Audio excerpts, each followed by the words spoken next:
نے ارشاد فرمایا، اے عمر، اگر مجھے لوگوں کے سست ہو جانے کا ڈر نہ ہو تو میں تمہیں یہ بات کہوں کہ اس خبر کو جا کے گلی بازاروں میں بتا دو اور 4 اشخاص کی جنت کی گواہی دے دو کہ انہیں جنت میں جانے سے کوئی شے نہیں روک سکتی۔ عرض کی حضور کون کون؟ فرمایا، ایک وہ عورت جس نے اپنی ساری محبتیں اپنے خامد پہ نچھاور کر دیں اور وہ اس حال میں مری کہ اس کا خامد اس پہ راضی تھا۔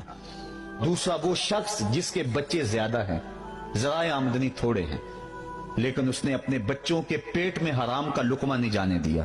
تیسرا حضور نے فرمایا، وہ شخص جو اپنے والدین کے ساتھ حسن سلوک کرے۔ اور چوتھا وہ شخص کہ جس نے ایسی سچی توبہ کی کہ گناہوں کی طرف پلٹنا اس کے لیے اتنا مشکل تھا جس طرح جانور کے تھن سے نکلا ہوا دودھ واپس نہیں